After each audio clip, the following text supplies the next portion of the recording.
Селям алейкум, хайрлах шамлар, витаю. Я принимаю эстафету от коллеги. Мы продолжаем информационный день. Следующие 3 часа мы будем говорить на самые горячие и актуальные темы, которые появились в информационной повестке дня. С вами Гульсум Халилова. Поехали. Міністр закордонних справ дав згоду на формулу Штайнмаєра. Пристайко здивував. ВООЗ готується до повного відведення військ. Гучна заява командуючого. Виконуючий обов'язки посла США розповів, як спростити вступ України до НАТО. Традиционно я уже готова представить наших гостей. Политический эксперт Андрей Смолий и Микола Греков, мэр оккупированного Александровска. Приветствую. Добрый вечер. Нашу с вами беседу мы начнем с оперативной новости. На экранах наших телевизоров мы сейчас видим дорогу, которая ведет к мосту метро. И действительно на Киевском мосту сейчас угроза теракта из-за неизвестного, который угрожает взорвать мост метро в Киеве. Правоохранители ввели специальные оперативные планы, и уже там работают снайперы. Сейчас на месте происшествия находится руководство главного и территориального управления полиции, наряды патрульных, кинологи со служебными собаками, спецназовцы и специалисты взрывотехнической службы. Мост пока что перекрыт, метро перекрыто, работает до Арсенальной, с Днепра до метро Лесовой, оно пока не работает. Я хочу посоветовать жителям Киева не ехать и не направляться в сторону моста метро. Там действительно работают снайперы. Это может быть опасно. Вот такая вот история сейчас сложилась. И действительно, что это такое, как вы думаете? Абсолютно неудивительная ситуация в стране, в которой 6-й год идет война. Мы никто ни в одной части Украины не исключаем террористических актов на постоянной основе, поэтому я думаю, что специалисты СБУ и других специальных служб смогут разобраться с этой ситуацией и ликвидировать эту ситуацию или нейтрализовать. Это уже все будет зависеть от того решения, которое примут специалисты на месте. Насправді ми дійсно маємо розуміти, що зброї в країні багато, це перше. Друге, це в нас, ми це просто маємо усвідомити нарешті, що 6-й рік в Україні йде війна, і зрештою ми повинні очікувати будь-яких можливих терактів, будь-яких можливих диверсій на території України, не лише на території окупованого Криму та окупованих районів Донецької та Луганської областей. Ми маємо це розуміти. І тому цілком ймовірно навіть, що є такий сценарій, що це терористичний акт, інспірований, наприклад, із держави-агресора. То ми також не можемо виключати цю річ. Тому, звичайно, що в цьому випадку киянам потрібно зараз бути дуже обережними, оминати місце, власне, де може бути теракт, і робити все, щоб, так мовити, в Києві було більш безпечно, тобто звертати увагу на підозрілих людей. Микола, вы являетесь ветераном боевых действий на Донбассе, и я все-таки у вас хотела спросить, вот неизвестный человек, который забрался на мост, он угрожает взорвать его, и уже, как известно, он сделал несколько выстрелов в воздух, пока что непонятно, но как вы думаете, чем должен взрывать человек эту территорию для того, чтобы навредить конструкцию моста? Вы знаете, по моей информации, он обстрелял геликоптер, то есть, когда прилетал дрон. То, что сказал мой коллега, что действительно вся Украина напичкана сброей и взрывчаткой, и это неконтролируемый процесс, она может находиться везде в любое время.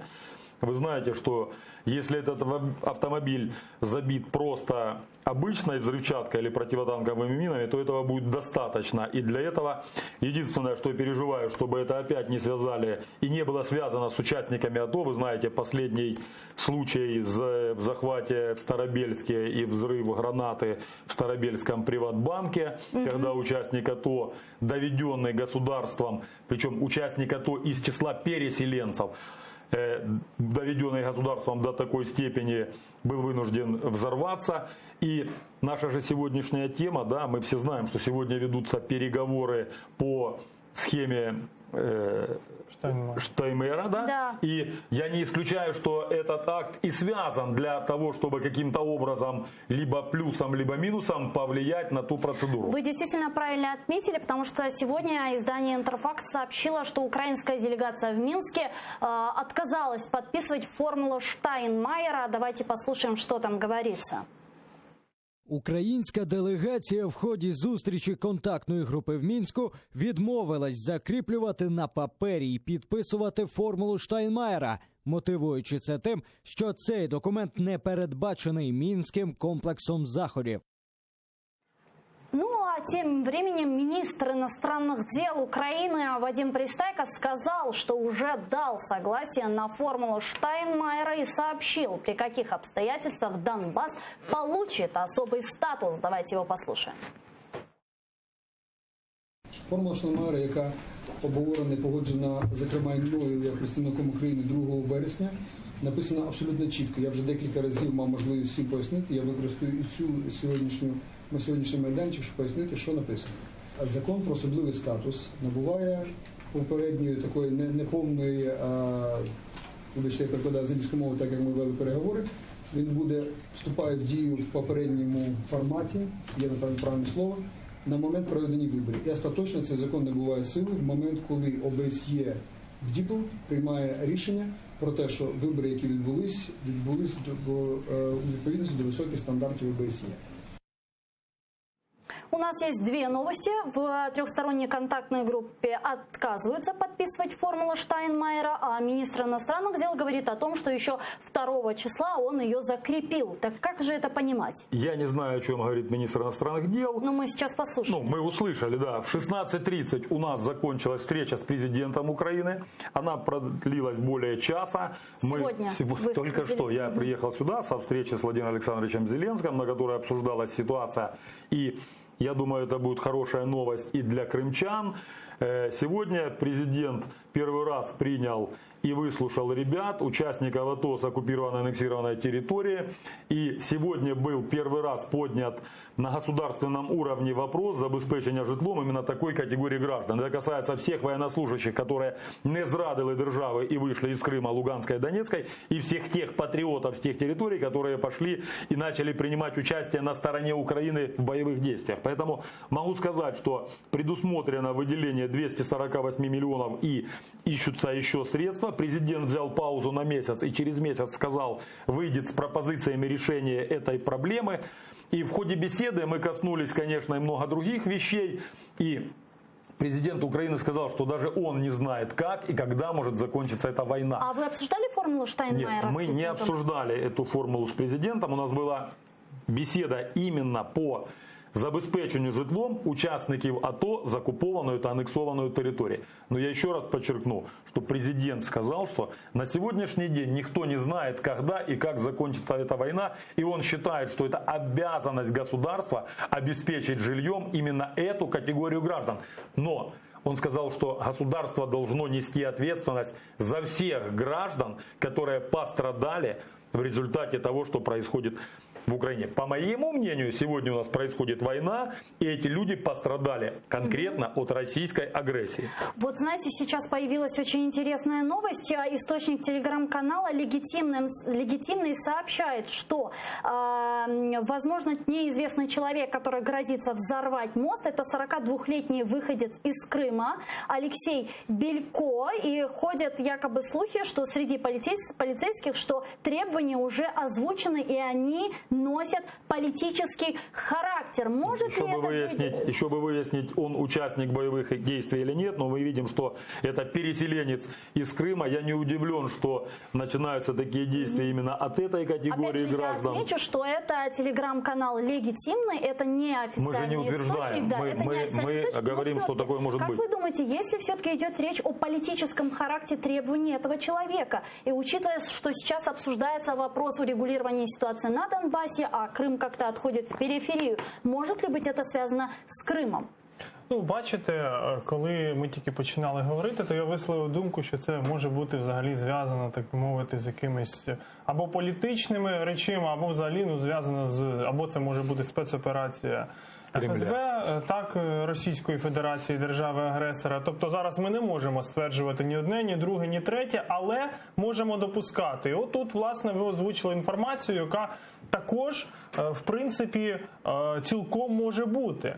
Адже тут може бути, що дійсно це може бути людина, яка доведена до відчаю, або це може бути людина, яка навіть цілком можливо там завербована Російською Федерацією для того, щоб зараз якимось чином показати там, що в Україні хаос і так далі і тому подібне. Тому ми не можемо виключати цих речей. Але от приблизно 5 хвилин назад ще хотів дійсно погодитися з тим, що головне, що якщо це людина, яка приймала участь у бойових діях на Донбасі, головне, щоб, власне, в черговий раз і засоби масової інформації, і проросійські ЗМІ не кинули таким чином тінь, власне, на військових, на добровольців, на тих людей, які зброєю в руках захищали нашу країну. Тому що часто ми добре розуміємо, що це людський фактор. Є абсолютно різні люди, але часто просто беруть якусь людину, яка вчинила якийсь, можливо, злочин, ми це не можемо включати, її беруть і просто потім звинувачують всіх військових, що це дивіться там в Україні, що робить. А вот как вы считаете,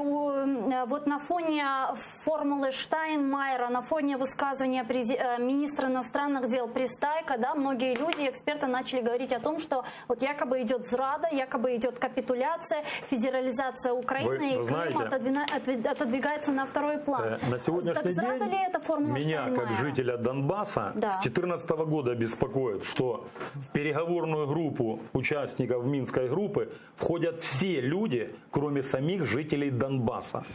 Вот вы зря сейчас смеетесь. У нас туда кто только не входил.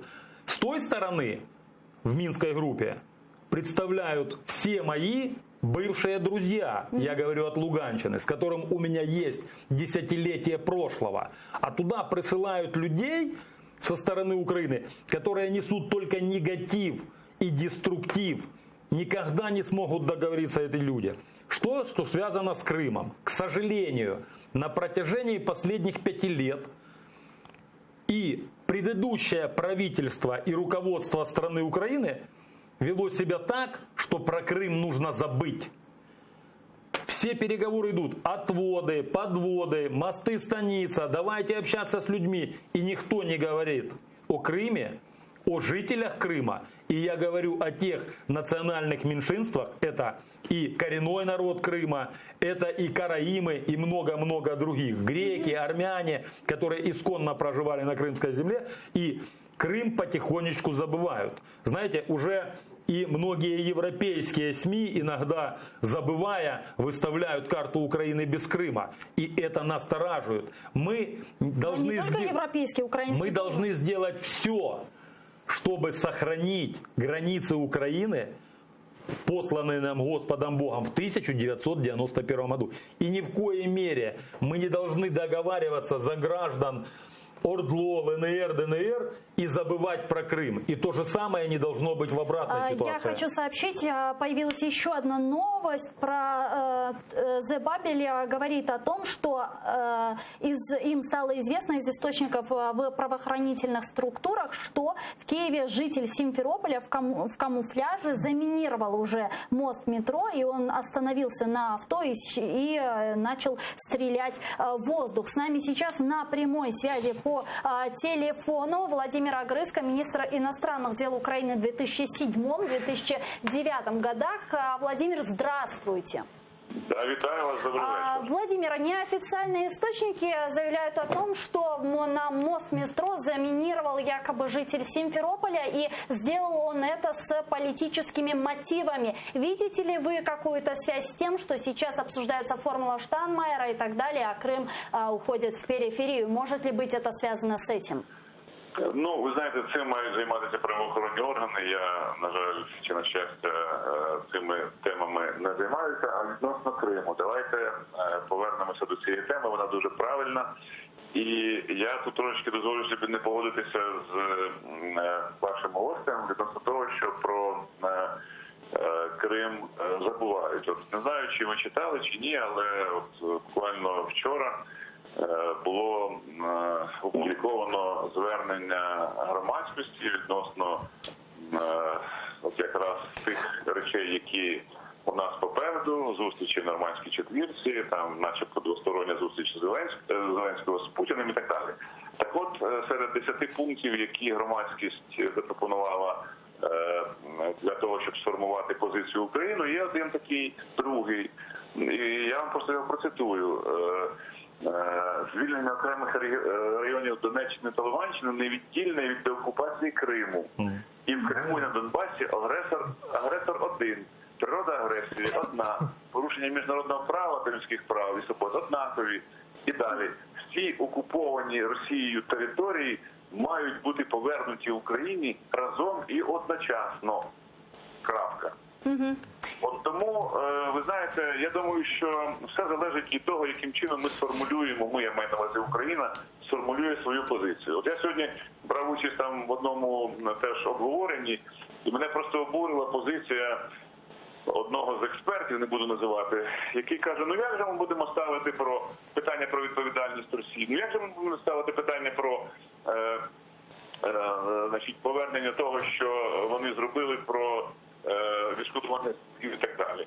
Послухайте, якщо ми будемо таким чином формувати свою позицію, то ми завжди будемо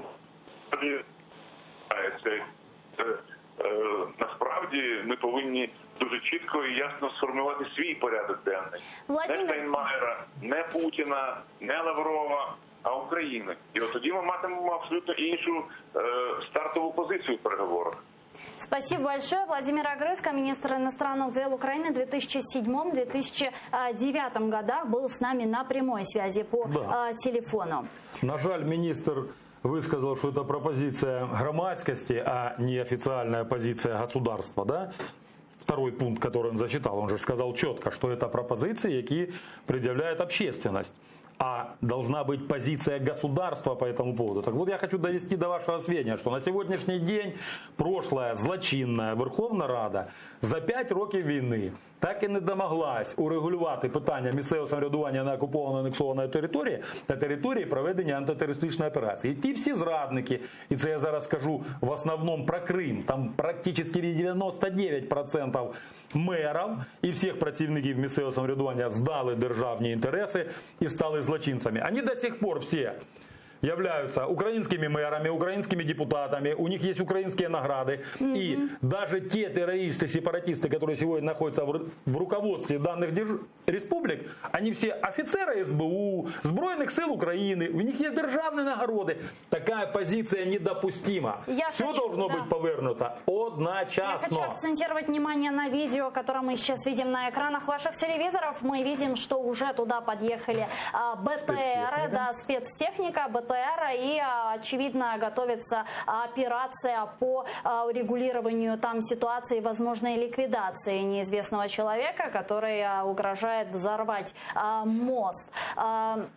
Вот такая пока что там ситуация. Мы продолжаем держать руку на пульсе. И если что, мы прервем наш эфир и перейдем на прямую трансляцию, на стрим того, что там сейчас происходит. Видите ли вы, я все-таки не хочу о прошлом. Да, вот мы сейчас видим как раз-таки снайпера, который там вот находится и, видимо... Ну, власне так, тобто снайпери, в принципі, можуть зараз знешкодити, так би мовити, людину, яка замінувала міст, тому, в принципі... Тільки встигне вона зробити вибух чи ні. Тільки побачимо, чи встигне дійсно, тому ми бачимо, що... Просто якщо стане ще один мост в Києві від терористичного акту, а не від той злочинної влади, яка ремонтує їх кожен день, то, я думаю, буде очередной колапс в Києві. Ну, мы будем продолжать показывать на полиэкранах то, что происходит на мосту метро, да, и держать руку на пульсе. Видите ли вы угрозу в этой формуле Штайнмаєра?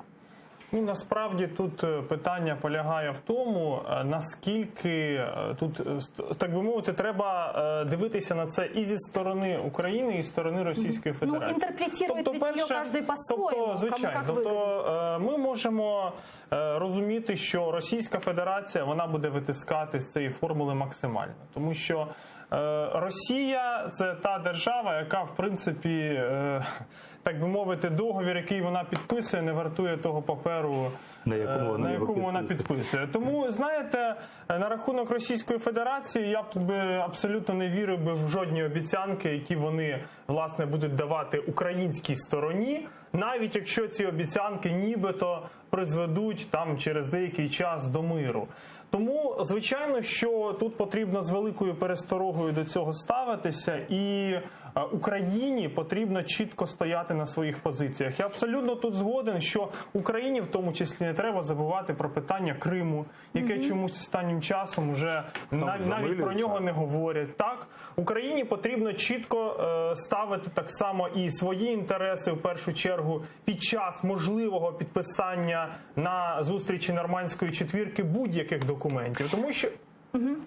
Тому що якщо Україна буде, власне, про щось забувати і, так би мовити, замовчувати якісь факти, зрештою Російська Федерація дотисне, а і Меркель, і Макрон, ну, в принципі, давайте будемо дивитися правді в очі, їм байдуже, їм головне, щоб були зняті санкції, і вони далі могли торгувати з Російською Федерацією. И я хочу озвучить еще несколько новостей, которые появились, что касается возможного взрыва моста метро. Правоохранители выехали на обыски по 2 адресам, которые связаны с этим человеком, который грозится взорвать мост, на улицу Жукова и на улицу Ушинского. Об этом сообщают средства массовой информации, а также легитимный телеграм-канал сообщает, что требования, выдвинутые патриотам-террористам, носят политический характер. Возможно, они касаются капитуляции, а возможно и арестованных украинских бойцов, таких как Торнадо и так далее. Конец цитаты говорится в телеграм-канале «Легитимный». И возвращаясь к нашей теме, Ирина Верещук, народный депутат фракции «Слуга народа», отметила, что не имеет значения название или авторство, а главная суть. Какая? Давайте ее послушаем. Щодо Валерії Гонтаревої є декілька версій підпалу, тому що це дійсно підпал, це зафіксовано на відео. Власне, що це було зроблено з метою залякати її, також це було зроблено з метою, можливо, приховати інший злочин, ну, наприклад, який там був як речовий доказ або ще щось. Також є версія щодо самопідпалу, тобто це була організація підпалу з метою отримати політичний притулок і мати підстави офіційно не прибувати на допит до ДБР. Игорь Яковенко, журналист из России, с нами сейчас на прямой связи. Игорь, здравствуйте. Здравствуйте. Игорь, ну вот мы сейчас с гостями в нашей студии обсуждаем так называемую формулу Штайнмайера, которую сегодня отказались уже подписывать в трехсторонней контактной группе, но, несмотря на это, министр иностранных дел Украины уже заявил о том, что якобы она закреплена. И понятно, да, что формула Штайнмайера в Украине, в Европе, в России интерпретируется по-своему. Вот что говорят там в России по поводу формулы Штайнмайера? Ну, все зависит от того, кто говорит. Власть. Потому что если в России разные люди, поэтому совершенно очевидно, что для таких людей, как господин Лавров и другое вот это вот окружение Путина, формула Штайнмайера означает то, что вот это вот все ордло надо каким-то образом впихнуть в Украину в том виде, в каком оно, это ордло, сейчас есть. То есть просто впихнуть вот этот вот террористический анклав. Значит, я совершенно исключаю такую возможность, потому что понятно, что представить себе ситуацию, при которой по улицам Киева разгуливают террористы донецкие, ну, это просто противоречит законам физики, потому что в Киеве существует то, что называется патриотическая улица, которая просто этого не допустит. Для людей вменяемых, нормальных, формула Штайнмайера начинается с передачи контроля над российско-украинской границей в руки государства Украина и с разоружения того, контингента. Называется на нормальном языке террористами, а на языке Лаврова называются ополченцами. Игорь... После этого, возможно, формула Штайнмайера. А без этого любой особый статус Донбасса является просто бессмыслицей. Игорь, а как вы думаете, вообще Российская Федерация, ну то есть российская власть, она заинтересована в урегулировании ситуации на Донбассе или же все-таки заинтересована, но только на ее условиях? Нет, конечно, не заинтересована. Понимаете, потому что для того, чтобы сохранять контроль над Россией, Путину нужно где-то воевать. Если будет, я вообще не представляю себе, каким образом на правилах при сохранении суверенитета Украины может быть урегулирована ситуация на Донбассе. Она может быть урегулирована после того, как в России исчезнет путинский режим. И тогда все будет нормально, тогда и Крым вернется в Украину, и тогда и ситуация на Донбассе будет урегулирована. Ни секунды раньше. Никаких шансов при Путине здесь о чем-то договориться просто не существует. Спасибо большое. Игорь Яковенко, журналист из России, был с нами на прямой связи по телефону. И я хочу снова акцентировать ваше внимание на то, что на мосту метро уже к мосту метро приехали спецтехника. Там уже на крыше работает снайпер, перекрыты дороги, как мы уже видим. И напомню нашим телезрителям, что там стоит неизвестный человек, который грозится взорвать мост метро. Мотивы официально пока что неизвестны, лишь неофициальные источники сообщают о том, что его требования носят политический характер. Ну и переходя к следующей теме, украинские военные готовятся к полному разведению войск вдоль всей линии разграничения. Об этом сообщил командующий ООС Владимир Кравченко. Давайте его послушаем.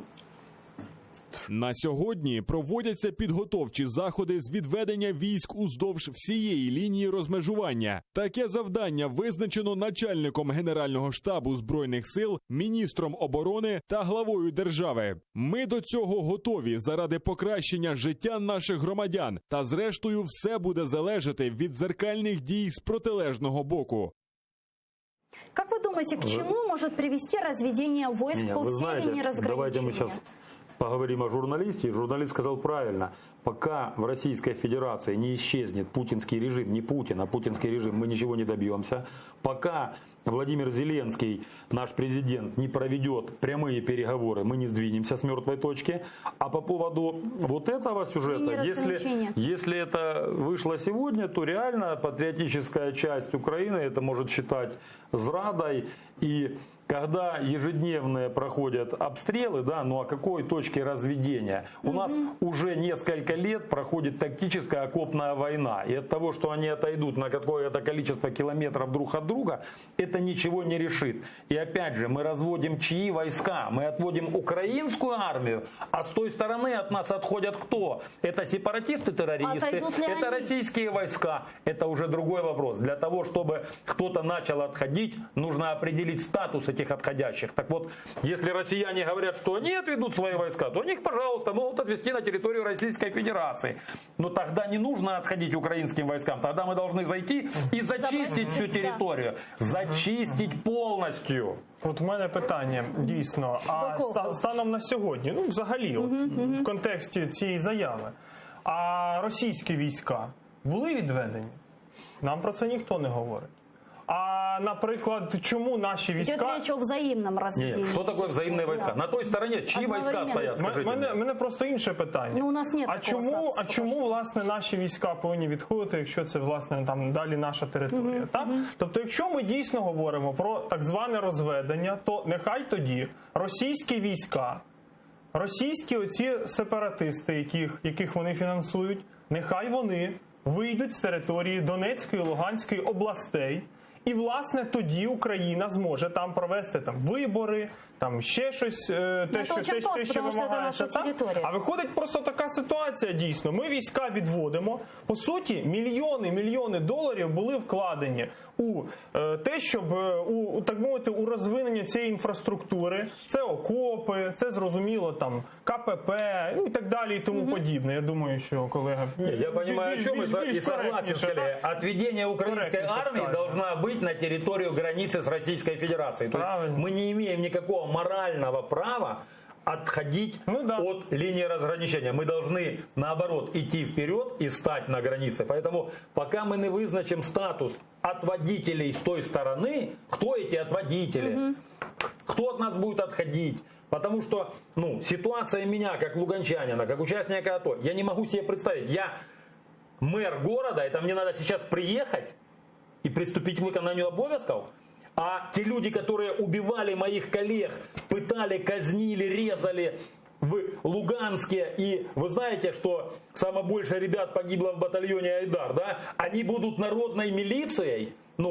Знаете, я считаю, что такие заявления, к сожалению, высшего руководства Збройных сил Украины, я не слышал такого от президента. И вот всех остальных войсковых я бы хотел предостеречь от таких заявлений и не делать их, не обговоря и не определившись с общей позицией. Так не только в правоохранительных органах, ведь недавно Пристайко также заявил, что выборы, возможно, пройдут по всей территории Украины, знаете, в том числе и на неподконтрольной. И получается, эти люди попадут в Верховную Раду. Это министр иностранных дел не Украины. Вот я правду говорю. А чьей страны? Не знаю, чьи интересы он представляет, но разведение должно дойти до Ялты, до Симферополя, до Севастополя. То есть наши сбройные силы, ВМФ, должны занять свои позиции на уровне 2014 года. Я считаю, нормальная схема, нормальное разведение. Российские войска отходят по всей территории Украины. Украинские возвращаются на свое место. Берется контроль украинскими пограничниками, заходят правоохранительные органы,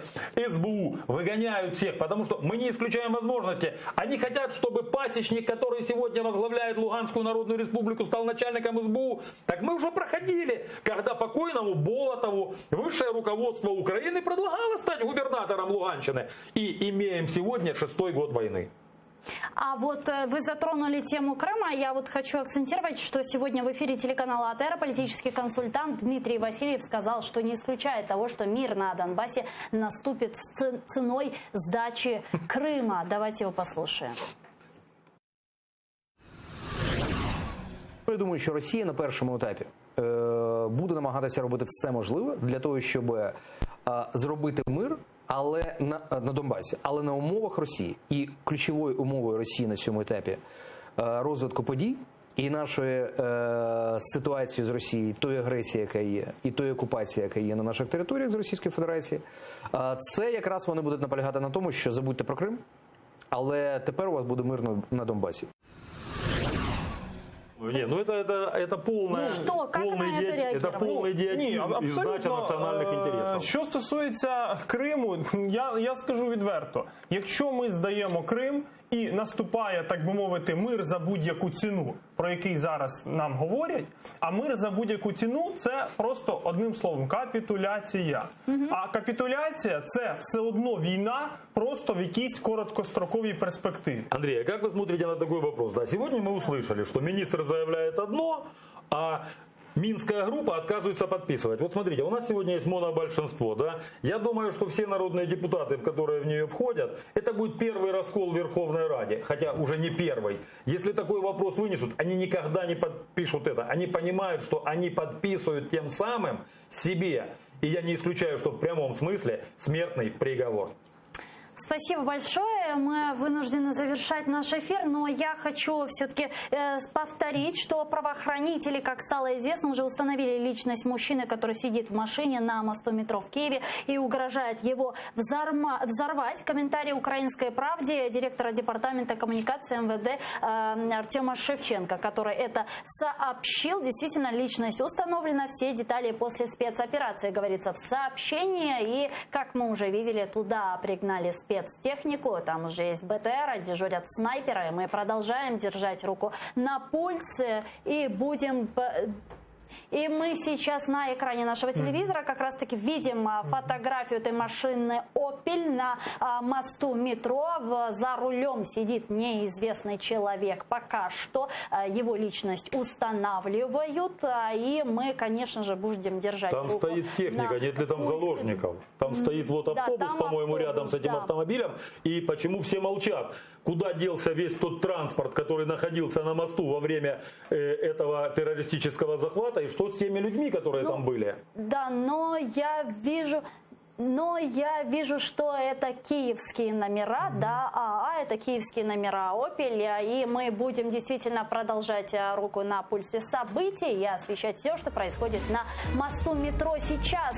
Я хочу сообщить, что гостями нашей студии был Андрей Смолий, политический эксперт, и Микола Греков, мэр оккупированного Александровска. Спасибо большое. Оставайтесь с Первым крымско-татарским. Далее новости на украинском языке. Не переключайтесь.